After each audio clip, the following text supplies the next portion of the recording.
नमस्कार दोस्तों, आप सभी का स्वागत है मेरी यूट्यूब चैनल LCF एजुकेशन में। आज का जो हमारा टॉपिक है वो है ब्लॉक डायग्राम ऑफ कंप्यूटर। आज के वीडियो में हम सीखेंगे कि ब्लॉक डायग्राम ऑफ कंप्यूटर होता क्या है और जो कन्फ्यूजन रहती है बच्चों के माइंड में कि ब्लॉक डायग्राम ऑफ कंप्यूटर पूछा जाता है और बच्चे बनाते हैं कंप्यूटर, CPU, कीबोर्ड, माउस, ये सारी चीज़ें, तो वो कन्फ्यूजन भी दूर करेंगे।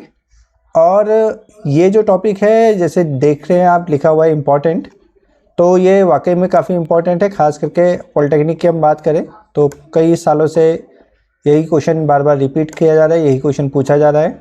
और अगर हम डोएक CCC और O लेवल की बात करें तो इस टॉपिक में से काफ़ी ज़्यादा क्वेश्चन O लेवल्स और डोएक CCC में भी आते हैं। ठीक है, डोएक यहाँ पे डोएक का नया नाम नाइलेट है, तो नाइलेट CCC भी बोल सकते हैं या नाइलेट O लेवल भी बोल सकते हैं। ठीक है, तो आज की इस टॉपिक में हम देखेंगे कि ये जो सामने आपको दिख रहा है, this is block diagram of computer. ये ब्लॉक डायग्राम ऑफ कंप्यूटर है। इसमें आप देख पा रहे हैं कि अलग अलग पार्ट्स हैं। अर्थमेटिकल लॉजिकल यूनिट है, मेन मेमोरी है, इनपुट है, आउटपुट है, ऑक्सिलरी स्टोरेज है। अब CU, ALU, MU आपने पहले भी देखा है, पहले भी इसके बारे में सुना होगा जब CPU पढ़ा होगा। नहीं पढ़ा तो आज पढ़ा देंगे। इनपुट आउटपुट आपको पता ही है, इनपुट जिसके माध्यम से हम कंप्यूटर को कोई डेटा इन्फॉर्मेशन देते हैं, आउटपुट जिसके माध्यम से कंप्यूटर हमें कुछ इन्फॉर्मेशन देता है। ठीक है, अब ऑक्सिलरी स्टोरेज क्या है इसको थोड़ा बहुत समझ लेते हैं। ऑक्सिलरी स्टोरेज यहाँ पे है हमारी secondary memory. Secondary memory in the sense hard disk, CD, DVD, pen drive, memory card, ये सारी क्या है आपकी ऑक्सिलरी स्टोरेज है। तो आइए इसके बारे में आप डिटेल में पढ़ते हैं। सबसे पहले तो जो आपको ये पूरा डायग्राम दिख रहा है, इस डायग्राम को हम बोलेंगे CPU। और जैसे यहाँ पे लिखा हुआ है जो CPU है ये पूरे कंप्यूटर सिस्टम का क्या होता है, आपका दिमाग होता है। सभी प्रमुख गणनाएं और तुलनाएं CPU के अंदर की जाती हैं। यह अन्य इकाई के संचालन को सक्रिय करने और नियंत्रित करने के लिए भी जिम्मेदार होता है। अब जैसे हमारा ब्रेन है, हमारा जो शरीर में हमारा ब्रेन है, यही सब कुछ कंट्रोल करता है। मैं कैसे बोल रहा हूँ, कैसे हाथ हिला रहा हूँ, कैसे देख रहा हूँ, ये सारा काम कौन कंट्रोल करेगा?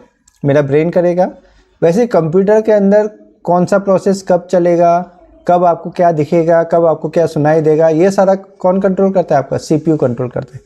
CPU डिसाइड करता है कि कौन सा प्रोसेस चलाना है, कौन सा प्रोसेस नहीं चलाना है, किस डिवाइस को सिग्नल भेजने, किस डिवाइस को सिग्नल नहीं भेजने, ये सारा काम CPU करता है। इस इकाई के दो प्रमुख घटक होते हैं, दो प्रमुख पार्ट होते हैं, जो है ALU और CU, कंट्रोल यूनिट और arithmetical logical unit. It is a brain of computer. All the major calculation and comparison are made inside the CPU and it is also responsible for activation and controlling the operation of other unit. This unit consists of two major components that are ALU and CU. अब ALU में आते हैं। सबसे पहले जो हमारा है, यह इकाई जोड़, घटाव, गुणा और भाग जैसे arithmetical logical unit perform all the arithmetic operation such as addition, subtraction, multiplication, division and it also use logical operation for comparison. अब जोड़, घटाव, प्लस माइनस, मल्टीप्लिकेशन, डिवीजन तो आपको पता ही है। जब भी हम अर्थमेटिक की बात करते हैं तो अर्थमेटिक में होता क्या है? आपका प्लस माइनस, मल्टीप्लिकेशन, डिवीजन, ये सारी चीज़ें होती हैं। अब कंप्यूटर के अंदर प्लस माइनस, मल्टीप्लिकेशन, डिवीजन ही होता है। इसको समझने के लिए सबसे अच्छा तरीका क्या है कि कंप्यूटर क्या समझता है? बाइनरी भाषा समझता है। अब ये बाइनरी भाषा बनती कैसे है? कंप्यूटर क्या है? एक इलेक्ट्रॉनिक डिवाइस है। कोई भी इलेक्ट्रॉनिक डिवाइस ऑन होगा, ऑफ ही होगा। कोई भी इलेक्ट्रॉनिक डिवाइस, कंपोनेंट, पार्ट जो भी बोले, तो उसमें करंट जो बहेगा वो किस फॉर्म में बहेगा? ऑन है तो 1 और ऑफ है तो 0। तो 1 0 जो कॉम्बिनेशन बनता है इसे बोलते हैं बाइनरी। बाइनरी क्यों बोलते हैं? बाई का मतलब क्या होता है? 2। बाईसाइकिल आपने सुना होगा, 2 टायर वाला जो साइकिल होता है, बाईसाइकिल। तो बाई का मतलब यहाँ पे क्या है? 2। तो 2 क्या है? एक तो 0 है, एक 1 है। तो ये जो 0 1 का सीक्वेंस बनता है, यही दूसरे 0 1 के सीक्वेंस में जुड़ता है, गुणा होता है, भाग होता है, ये सारे काम होता है। कंप्यूटर में लॉजिकल ऑपरेशन का मतलब क्या होता है? लॉजिकल ऑपरेशन का यूज़ होता है कंपैरिजन करने के लिए, डिसीजन लेने के लिए। अब डिसीजन कैसे लेंगे? जब आपके पास 2 चॉइसेस आएंगी या 2 से ज़्यादा चॉइसेस आएंगी। अब 2 चॉइस आ रही है तो आप या तो दोनों को लोगे, या दोनों में से एक लोग को लोगे, या दोनों में से किसी नहीं, एक को नहीं लोगे या दोनों को नहीं लोगे। सिंपल एग्जांपल से समझते हैं कि कोई बच्चा गया है कि किसी दुकान में, रेस्टोरेंट में, उसने बोला मुझे पिज़्ज़ा भी खाना है और बर्गर भी खाना है। इसका मतलब क्या है, I want pizza and burger. तो एंड और हिंदी में और बोलते हैं, इंग्लिश में एंड बोलते हैं। जब एंड या और लगता है तो इसका मतलब क्या होता है, दोनों चॉइसेस आपकी साथ साथ चलेंगी। बच्चे ने बोला मुझे पिज़्ज़ा खाना है या बर्गर खाना है, तो पिज़्ज़ा या बर्गर, पिज़्ज़ा और बर्गर, आई वांट पिज़्ज़ा और बर्गर। तो हिंदी का इंग्लिश का और हिंदी में या बन जाता है। और नॉट का मतलब क्या है कि बच्चे ने बोला मुझे पिज़्ज़ा भी नहीं चाहिए और बर्गर भी चाहिए नहीं चाहिए, ठीक है, तो वहाँ पे नॉट लग जाएगा। तो ये 3 ऑपरेशन होते हैं जिसका यूज़ किया जाता है। तो सीपीयू के अंदर क्या हो रहा है, एक तो अर्थमेटिक ऑपरेशन हो रहे हैं, प्लस माइनस मल्टीप्लिकेशन डिवीजन हो रहा है, और दूसरा कंपैरिजन ऑपरेशन हो रहे हैं, लॉजिकल ऑपरेशन हो रहे हैं, जिसके हेल्प से क्या किया जा रहा है, कंपैरिजन किया जा रहा है। अब नेक्स्ट टॉपिक में आते हैं जो कि है हमारा कंट्रोल यूनिट। कंट्रोल यूनिट जैसे सीपीयू का वो पार्ट है जो कंप्यूटर के अंदर के सारे प्रोसेस को कंट्रोल करता है। ये काफ़ी इंपॉर्टेंट पार्ट है क्योंकि किसी चीज़ को चलाना आसान है, उसे कंट्रोल करना काफ़ी मुश्किल है। तो कंट्रोल यूनिट का काम क्या होता है कि कंप्यूटर के अंदर जितने भी ऑपरेशन चल रहे हैं उसको नियंत्रित करना, ठीक है।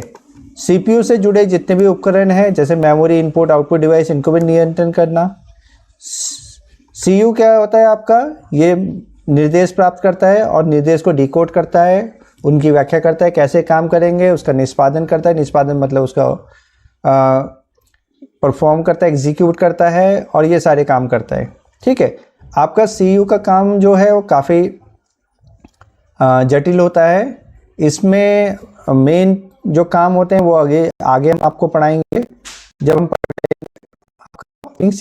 ऑपरेटिंग सिस्टम, क्योंकि ऑपरेटिंग सिस्टम के काम और कंट्रोल यूनिट के काम बिल्कुल सेम होते हैं।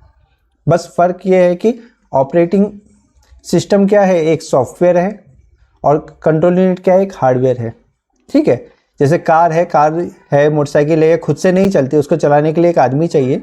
वैसे सीपीयू या हार्डवेयर जितने भी डिवाइसेस है, इनको चलाने के लिए एक सॉफ्टवेयर चाहिए। तो इसके बारे में हम वहाँ पे डिटेल में पढ़ेंगे कि इसके क्या क्या पार्ट्स होते हैं, ठीक है। या जब हम सीपीयू पढ़ेंगे डिटेल में तो सीपीयू में मैं आपको पढ़ाऊँगा कि सीयू एमयू ये किस तरीके से कार्य करते हैं। इसके बाद आता है आपका इनपुट आउटपुट यूनिट। ये आपको पता ही है इनपुट यूनिट क्या होता है, आउटपुट यूनिट क्या होता है।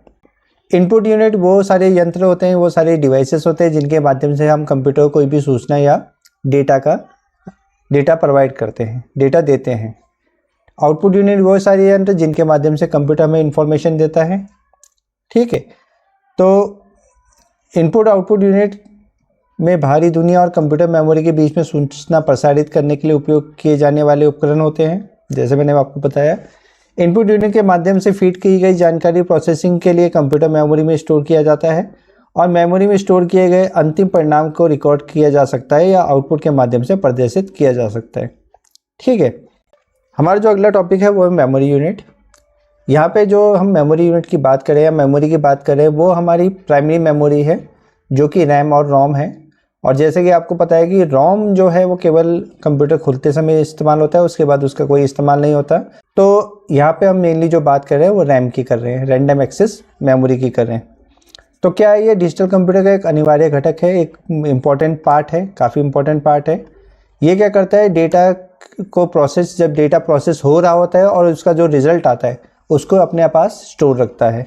यह क्या करता है, आपके मुख्य स्टोरेज से, हार्ड डिस्क से डेटा को उठाएगा या पेन ड्राइव से डेटा को उठाएगा, उसको सीपीयू में भेजेगा। प्रोसेस होने के बाद जो भी रिजल्ट आएगा वो वापस आपके पास किस में आएगा, रैम में आएगा, और रैम से फिर आउटपुट डिवाइस की तरफ या मेमोरी में जाके वो सेव हो जाएगा जैसे उसको इंस्ट्रक्शन मिले होंगे, ठीक है। Memory is an essential component of digital computer. It is where all the data intermediate,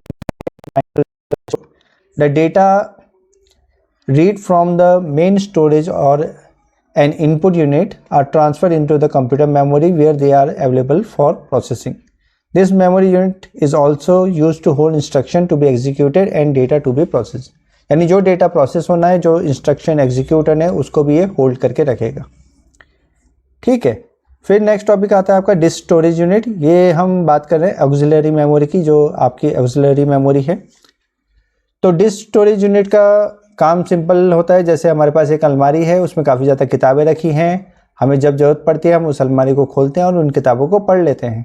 वैसे ही डेटा जो है हमारे कंप्यूटर में जितना भी डेटा स्टोर है, आप लार्ज अमाउंट ऑफ डेटा वहाँ पे स्टोर कर सकते हो। जब उनकी ज़रूरत पड़ती है आप उसको रीड करते हो, उसको एग्जीक्यूट करते हो, उसमें चेंजेस करते हो और उसके बाद वापस उसको हार्ड डिस्क में सेव कर देते हो। तो आज के इस वीडियो में हमने ब्लॉक डायग्राम ऑफ कंप्यूटर के बारे में पढ़ा। आई होप आपको ये वीडियो पसंद भी आया होगा और समझ भी आया होगा। जैसे कि मैंने वीडियो के स्टार्टिंग में बताया था कि पॉलिटेक्निक के स्टूडेंट के लिए काफ़ी इंपॉर्टेंट क्वेश्चन है। 15 मार्क्स का क्वेश्चन आता है इसमें से, और 15 मार्क्स का या 10 मार्क्स का क्वेश्चन आ जाता है या 5 मार्क्स का क्वेश्चन भी आ जाता है।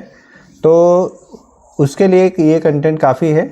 ये जो आप नोट्स देख रहे हैं ये आपको मैं डिस्क्रिप्शन में इसका लिंक दे दूंगा, तो आप इस नोट्स को वहाँ से डाउनलोड कर सकते हैं। और जब हम बात करते हैं डोएक CCC या ओ लेवल की, तो वहाँ भी इस तरह के क्वेश्चन काफ़ी ज़्यादा पूछे जाते हैं। खास करके ब्लॉक डायग्राम ऑफ कंप्यूटर के बारे में काफ़ी पूछा जाता है, या इसमें से छोटे छोटे क्वेश्चन निकाल के पूछ लिए जाते हैं कि मेन मेमोरी कौन सी है, आपका ALU के क्या काम है, CU के क्या काम है, ब्रेन ऑफ कंप्यूटर क्या होता है। इस टाइप के काफ़ी ज़्यादा क्वेश्चन आपसे पूछे जाते हैं। तो कंप्यूटर में जब हम बेसिक फंडामेंटल पढ़ते हैं तो उसमें ब्लॉक डायग्राम ऑफ कंप्यूटर का काफ़ी ज़्यादा इंपॉर्टेंस रहता है। और बच्चों के मन में जो कन्फ्यूज़न रहता है कि ब्लॉक डायग्राम पूछा है तो लोग अलग अलग ब्लॉक बना देंगे, यानी CPU अलग है, कीबोर्ड अलग है, माउस अलग है, मॉनिटर अलग है। ये सब नहीं करना। आपको क्लियर होना चाहिए कि ब्लॉक डायग्राम ऑफ कंप्यूटर पूछा है, इसका मतलब क्या पूछा है कि CPU के अलग अलग पार्ट पूछे हैं। तो जो ये आपको सामने डायग्राम दिख रहा है आपको बिल्कुल ऐसा ही डायग्राम बनाना है, और उसके बाद इनके जितने भी पार्ट आपको दिख रहे हैं, input, main memory, output, auxiliary, arithmetical, logical unit, control unit, इनको एक एक करके आपको डिस्क्राइब करना है। तो आई होप आपको ये वीडियो पसंद आया होगा। ऐसे और वीडियो देखने के लिए मेरे चैनल को लाइक, शेयर और सब्सक्राइब कीजिए। तो आज के लिए बस इतना ही। धन्यवाद।